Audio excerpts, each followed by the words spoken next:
अस्सलामुअलैकुम दोस्तों, मेरा नाम है वकास हैदर और आप देख रहे हैं हैदर टीवी। दोस्तों 2019 में अमेरिका के मिसिसिपी रिवर में सैलाब आया था, जिसकी वजह से 11 स्टेट्स मुतासर हुई थी। लेकिन आपको जानकर हैरानगी होगी कि अमेरिका की उन 11 स्टेट के लाखों लोगों में से सिर्फ 12 लोगों की डेथ हुई थी, क्योंकि वहां के महकमे मौसमियात ने पहले से ही पेशन गोई करके उन इलाकों को खाली करवा लिया था जहां पर सैलाब आना था।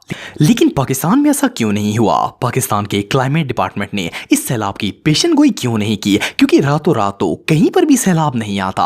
आज के इस वीडियो में मैं आपको पाकिस्तान में आने वाले फ्लड के मुतालिक अफसोसनाक फैक्ट्स के बारे में बताने जा रहा हूं। तो चलिए शुरू करते हैं। दोस्तों सबसे पहले बात करते हैं कि सैलाब आते क्यों हैं और इनसे किस तरह बचा जा सकता है। नॉर्मली फ्लड आने की 3 मेन रीजंस होती हैं। फर्स्ट तो जरूरत से ज्यादा बारिशें होना, जिससे डैम्स और दरिया ओवरफ्लो हो जाते हैं और फ्लैश फ्लड आता है। दूसरी रीजन ग्लेशियर यानी कि बर्फ का मेल्ट होना और तीसरा सुनामी आना।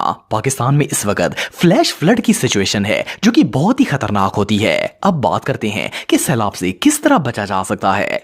फ्लड एक नेचुरल डिजास्टर है और इसे रोकना इम्पॉसिबल होता है। इससे जो माली नुकसान होता है, इससे तो बचना नामुमकिन है, क्योंकि पानी को स्टॉप नहीं किया जा सकता। लेकिन सैलाब से होने वाले जानी नुकसान को बचाया जा सकता है और ये काम मुल्क के डिजास्टर मैनेजमेंट का होता है।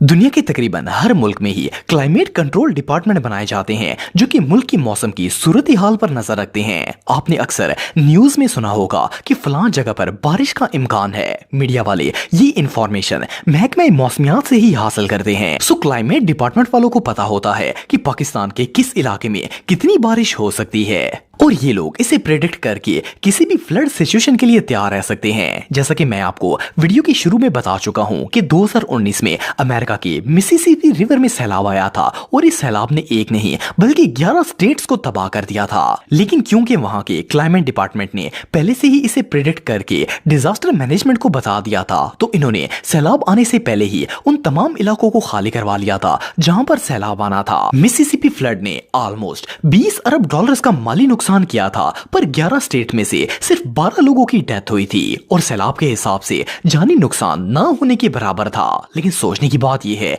कि पाकिस्तान में भी महकमे मौसमियात का इदारा मौजूद है और ये बारिशों का सिलसिला कई हफ्तों से जारी था। इस सैलाब को इजीली प्रेडिक्ट करके उन इलाकों से इवैक्यूएशन का काम किया जा सकता था, पर ना तो डिजास्टर मैनेजमेंट ने कोई इकदाम किया और ना ही किसी ने इन इलाकों में रहने वाले लोगों को खबर दी कि उनके इलाके में सैलाब आने वाला है। वैसे तो हर मुसीबत और आफत अल्लाह ताला के हुक्म से ही आती है, लेकिन जब लोग ईमानदारी से काम नहीं करते, खास करके वो काम जिसके ना करने से लाखों लोगों की जानों को खतरा हो, तो फिर ऐसी ही सिचुएशन हो जाती है जो इस वक्त पाकिस्तान के अंदर चल रही है।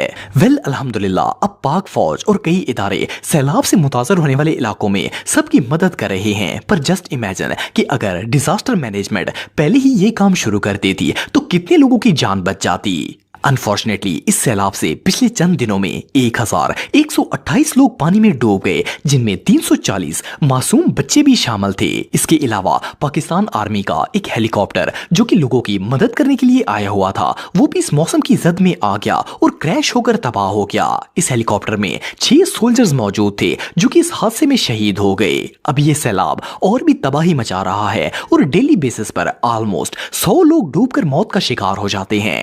इस फ्लड में जख्मी होने वाले लोगों की तादाद 1700 से ज्यादा है और ये भी वो लोग हैं जिनके बारे में पता चल सका है। सैलाब से टोटल कितने लोग लापता हुए हैं ये एग्जैक्ट बता पाना मुश्किल है। सिर्फ इतना ही नहीं बल्कि इस फ्लड की वजह से ऑलमोस्ट 1 करोड़ लोग बेघर भी हो गए हैं। मोर ओवर 8 लाख से ज्यादा डोमेस्टिक एनिमल्स मारे गए, लाखों टन गंदम बर्बाद हो गई और करोड़ों रुपए की गाड़ियां सैलाब में बह गई। एक एस्टिमेट के मुताबिक पिछले कुछ दिनों में इस सैलाब की वजह से $5 बिलियन से भी ज्यादा माली नुकसान हो चुका है। पाकिस्तान की क्लाइमेट मिनिस्टर का कहना था कि ये सब ग्लोबल क्लाइमेट चेंज की वजह से हुआ है। वैसे तो ये बात काफी हद तक सच है, क्योंकि पाकिस्तान दुनिया के उन चंद ममालिक में से एक है जिनका वेदर ग्लोबल वार्मिंग की वजह से तेजी से चेंज हो रहा है। लेकिन बहरहाल बारिशों को प्रेडिक्ट करके अगर पहले से ही हिफाजती इंतजाम कर लिया जाए तो इनसे होने वाले जानी नुकसान को बचाया जा सकता है। अल्लाह ताला से दुआ है कि अल्लाह पाकिस्तान को इस आजमाइश से निकाले और जिन लोगों को इस सैलाब से नुकसान पहुंचा है